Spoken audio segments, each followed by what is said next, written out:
Uno de los asuntos que a mí me importan más, o de las vainas, como decimos normalmente, es que a veces cuando se habla de los maestros nunca se habla de lo que hacemos, de lo que hemos hecho cotidianamente. Y en realidad nosotros tenemos un largo acumulado de historias que nos permiten quizás de alguna manera mostrar el placer que para nosotros ha sido y sigue siendo ser maestro de escuela. Porque los nenes son una fuente maravillosa de jolgorio, porque además siempre tienen la palabra correcta, el momento preciso y asuntos por el estilo. Y para mí esta historia que ya les conté, pero que se las voy a contar de nuevo, de la historia de que íbamos a ver una exposición maravillosa de Kandinsky y de Klee. Entonces la maestra, muy juiciosa, fue y explicó lo que era el surrealismo, la historia de estos movimientos de los años 20 y 30, el Bauhaus, todas esas cosas. Y un personaje maravilloso que yo ya había tenido antes en la escuela y con quien yo trabajé harto su dislexia para que echáramos a andar el cuento, se para y me dice, clarísimo, entendí todo. El surrealismo es como mi letra, Araceli. Yo escribo una cosa y usted entiende otra. Entonces, eso hace que la vida de los maestros, cuando somos realmente maestros, es un jolgorio. Y yo siempre insisto que el día que usted esté de mal humor, hágame el favor y no vaya a la escuela, porque hace mucho daño. Y eso es esencial. Y porque uno, a lo mejor porque yo soy viejita y me formaron de esa manera, pero cuando uno pisa la puerta de la escuela, el mundo de afuera no significa nada.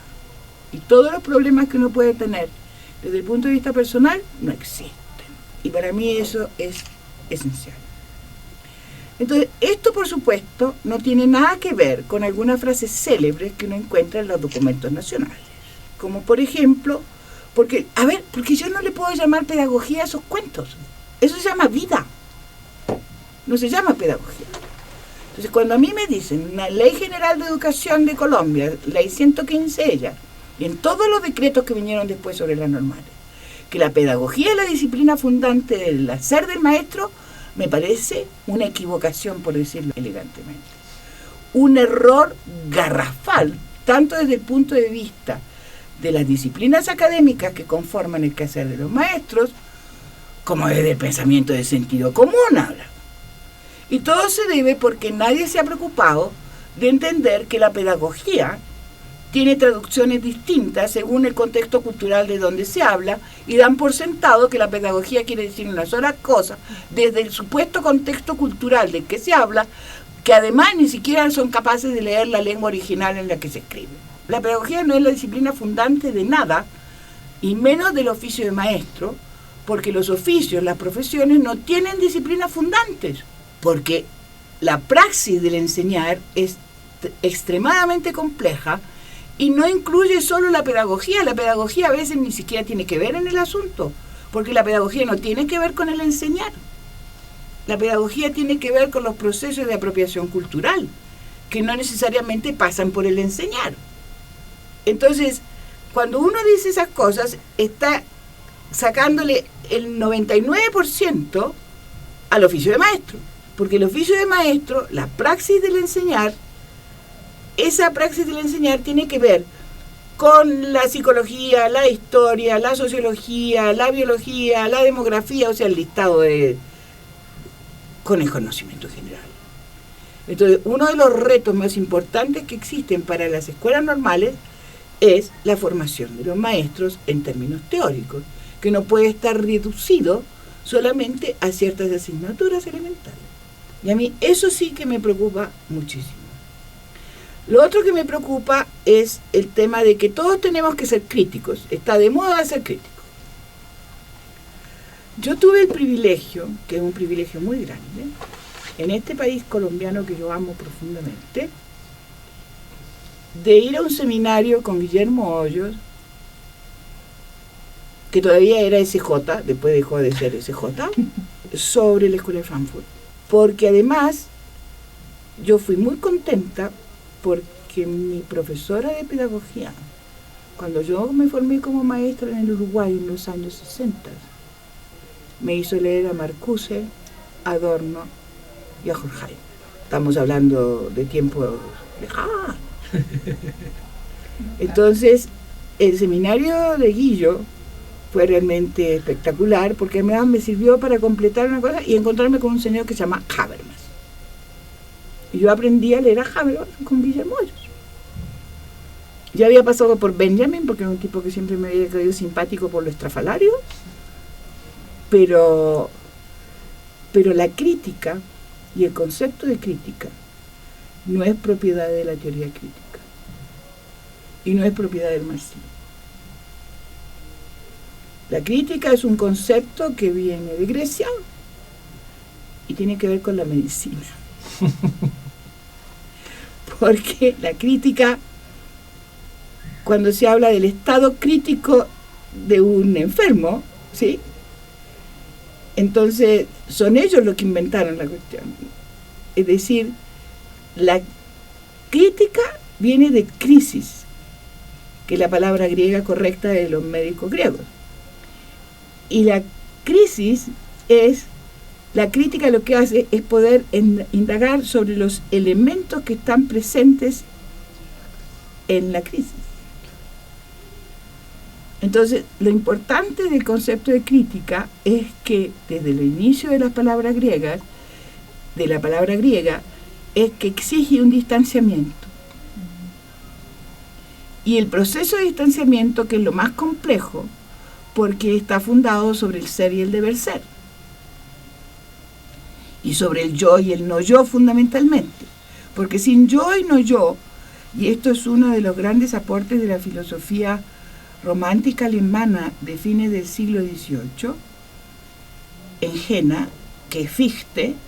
Entonces, eso abrió un espacio, porque a partir de la lectura de Kant, que habla solo del ich, pero no del no ich, entonces se abre un espectro de discusiones donde va después a aparecer Schelling y su filosofía de la naturaleza, donde va a aparecer Humboldt y su concepto de Bildung, donde va a aparecer, porque además todos estos tipos eran geniales, vivían todos juntos en Jena con sus mujeres, es una chismografía maravillosa, pero eso es otro cuento.